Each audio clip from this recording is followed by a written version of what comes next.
네, 안녕하세요. 동감노무사 박하늘입니다. 설 연휴 막바지에 다다르고 있는데 여러분들 잘 보내시고 계시죠? 유튜브 댓글을 통해서 노무사의 영업 방식에 대해서 질문을 하신 분이 계셔서 답글을 달다 보니까 이 부분은 제가 영상으로 아직까지 그렇게 크게 다루지 않았던 것 같아요. 그래서 오늘 이렇게 급하게 카메라를 좀 켜보게 됐는데요. 이 영업이란 게 참 어렵습니다. 정답이 있는 것도 아니고 지금 여러분들께 말씀드리기는 저도 개업한 지 만 2년밖에 안 된 굉장히 초짜 노무사이기 때문에 무슨 영업의 왕이다 이렇게 하면서 정답을 말씀드릴 수는 없는 노릇입니다. 하지만 거꾸로 말해서 어쨌든 저도 한 2년 동안 수많은 크고 작은 시행착오를 겪어오면서 이 유튜브를 참고하시는 많은 분들이 특히 개업을 앞두고 있는 분들께서 적어도 비슷한 시행착오는 하지 않으셨으면 좋겠다라는 생각에 오늘 영상을 찍게 되었습니다. 이건 제 개인적인 특질이나 아니면 상황에 따라서 다른 사람들에게는 적용될 수 없는 부분일 수도 있으니까 여러분들께서 그런 부분들은 감안하고 봐주셨으면 좋겠습니다.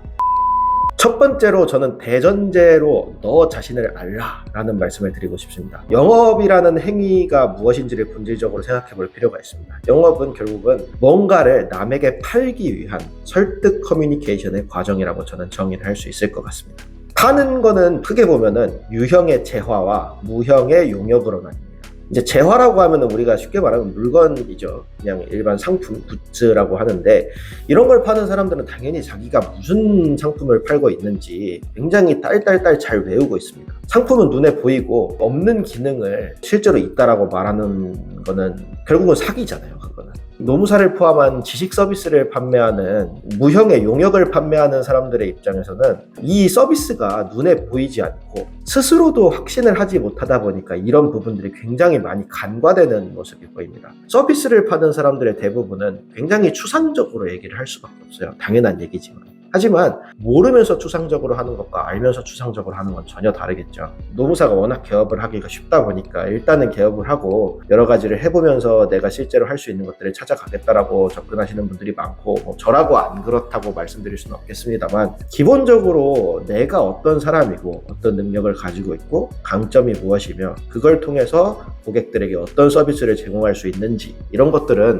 사실 굉장히 기본적인 부분이거든요. 이걸 모르면서 남한테 내 서비스를 팔겠다라는 거는 언어 도단입니다. 무차별적으로 들어오는 거 초반에 가리면서 받을 수 있냐 다 팔겠다라고 생각하시는 분들이 있는데 저는 이거는 전략이 될 수는 없다고 생각합니다. 여러분들 경조 시간에 배우셨던 4가지 쇠퇴 유형 중에 이완형 쇠퇴라는 부분을 꼭 고민하실 필요가 있다고 생각합니다. 결국에는 내가 확실하게 어떤 주 종목, 강점이라는 게 없이 물건이나 서비스를 팔기 위한 외적인 부분, 마케팅, 전략 이런 부분에만 신경을 쓰게 되면 결국 내실이 없어서 죽게 되거든요. 여러분들이 그 내실이 무엇인지, 내가 누구인지를 그 무엇보다도 빨리 알아내고 그걸 어필할 수 있게 준비하는 것이 필요하다고 생각을 합니다.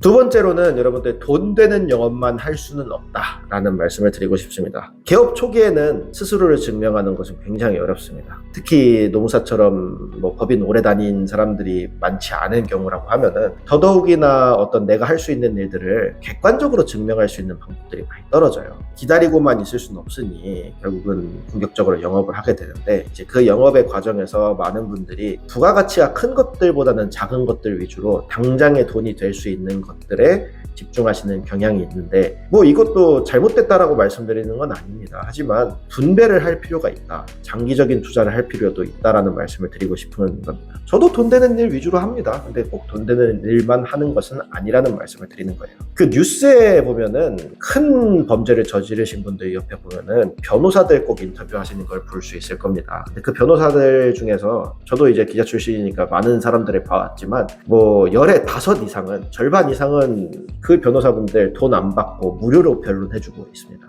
사실 이거 돈 받고 하면은 엄청나게 큰 사건이 될 수 있는데도 불구하고 돈을 아예 안 받거나 받더라도 정말 소액만 받는 분들이 대부분입니다. 왜냐? 그분들은 결과적으로 뉴스에 나오면서 누구 어떤 사건의 변호인이라는 타이틀을 얻게 되는 거예요. 저도 비슷한 전략을 여태까지 써오고 있습니다. 기자 출신인 점을 활용해서 그 수습된 직후부터 개업을 하기 전부터 이미 칼럼을 여러 군데 게재를 해왔습니다. 됩니다. 특히 최근에 쓰고 있는 칼럼 같은 경우에는 애초에 그냥 돈도 안 받고 지금 작성을 하고 있는 상태거든요. 친구들 중에서 보면은 돈도 안 받고 왜 그런 일을 하냐, 어쨌든 쓰는데 시간도 걸리고 그게 꼭 너한테 도움이 되냐라고 말하는 사람들이 꽤 많은데, 저는 전혀 다르게 생각을 합니다. 그렇게 말씀하시는 대부분의 개업하신 노무사님들이 네이버 키워드 광고 같은 것들은 뭐 월에 막 200만원 300만원씩 들여가면서 어떻게든 내 블로그나 뭐 서비스 같은 것들을 노출을 하기 위해서 노력을 되게 많이 하신단 말이죠. 돈도 많이 들이고. 그렇게 해봐야 결국에는 그냥 수많은 블로그 글 중에 좀 앞쪽으로 땡기는 것 정도, 그런 접근성만 가질 수 있는데, 저는 칼럼 쓰면은 어쨌든 이 칼럼 쓰는 언론사들이 뭐 네이버 뉴스 스탠드에 올라가는 언론사들이란 말이죠. 그렇게 되면은 저는 훨씬 더 공적인 전문성을 인정받을 수 있는 뉴스란에 제 이름과 사진을 걸고서 노무사의 어떤 전문성에 대한 글들을 쓰는 거기 때문에, 결과적으로 저는 이게 월에 그 200만원 300만원씩 드리는 키워드 광고보다 훨씬 더 가치 있는 일이라고 생각을 합니다. 그래서 당장은 돈 안 되더라도 이런 식으로 접근할 수도 있는 거고, 결과적으로는 책으로 엮어서 처음 만나는 분들한테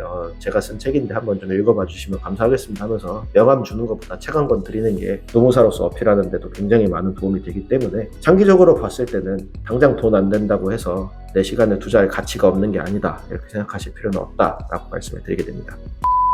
세 번째로 말씀드릴 거는 무형의 용역을 팔기 때문에 나타나는 현상인데요. 어떤 사람이라고 뭐 자기가 100을 할 수 있는데 딱 100만 할 수 있다라고 얘기하는 사람은 없을 겁니다. 어느 정도의 과장이 영업이라는 측면에서 굉장히 필요하다라는 거를 저도 많이 동감을 합니다만, 허풍은 무조건 들키게 되어 있다라는 말씀을 드리게 됩니다. 저도 이제 2020년도에 노무사를 최초로 시작을 해서 이제 막 6년밖에 안 된 노무사인데, 이 저연차에 개업한 사람들의 좀 공통적인 특징이라고 하면은 다 할 수 있다 라고 자신한다는 점입니다. 제가 사장님이라고 생각을 하고 노무사랑 뭐 하고 싶어서 노무사 사무실에 방문을 했습니다. 근데 누가 봐도 노무사도 젊고 사무실도 딱 보면 알잖아요. 신장 개업입니다. 뭐 기껏해야 한 1, 2년 됐을 것 같은데, 이런 사람들한테 이제 일 맡기려고 이제 방문을 해서 막 얘기를 해보니까 뭐 노무사 말로는 자기는 뭐 노조 대응부터 뭐 1,000만 원 넘는 뭐 이런 컨설팅들 다 해줄 수 있다, 뭐 맡겨만 달라, 이렇게 당당하게 홍보를 하는 경우들이 많습니다. 사장님 입장에서 의심스럽잖아요. 그래서 포트폴리오 있으실 거 아니냐, 그거 좀 보여달라고 하면은 그때부터 약간 이제 살짝 뺍니다.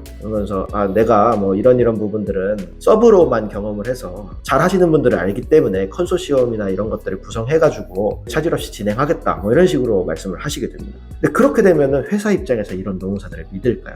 많은 젊은 노무사님들께서 착각을 하시는 게, 무형의 서비스를 팔다 보니까 실제로 없는 서비스여도 팔아도 된다라는 생각을 하시는 경우도 있는 것 같습니다. 이 물건을 파는 사람이라고 생각을 해보면 부품을 팔아요. 근데 그 부품에 대한 납품 계약을 맺었는데 나중에 알고 보니 부품 생산할 수 있는 설비도 없고 부품 자체도 없었습니다. 아니면 부동산에 가서 땅을 사기로 해가지고 계약서까지 다 만들어서 찍었는데 나중에 알고 보니 그 땅이 없었어요. 이건 누가 봐도 사기고 이건 범죄입니다, 범죄. 노무사 입장에서는 내가 노동법 전문가고 대부분의 사람들은 이제 노동법 잘 모르니까 뭐 이런 것들은 내가 더 정보적인 우위에 있다 그래가지고 얘기할 수 있겠지라고 생각하시면 저는 천만의 말씀이라는 조언을 드리고 싶은데, 다른 분들이 노동법 자체는 잘 모를지언정 여러분들 상대 쪽에 앉는 의뢰인들, 클라이언트들은 여러분들보다 훨씬 더 많은 경험과 직관을 가지고 있는 사람들입니다. 실제로 가지고 있는 능력들을 남들에게 어필을 하는 것들이 그래서 중요하게 되는 겁니다. 포트폴리오 가져와 달라고 했을 때 망설임 없이 보여주고 이런 일들 했습니다. 새로 이런 부분들은 추가할 수 있을 것 같습니다. 그 사이에 좀 바뀐 부분들 내가 반영하겠다, 뭐 이렇게 하면은 당연히 신뢰도가 훨씬 높아지겠죠. 증명 가능하고 실현 가능한 선에서 여러분들의 이제 발전적인 방향으로 나아가는 거를 설계를 하셨으면 좋겠다라는 말씀을 드리겠습니다. 네 번째로는 당장은 나와 상관이 없어 보일지라도 공략할 필요가 있다라는 말씀을 드리게 됩니다.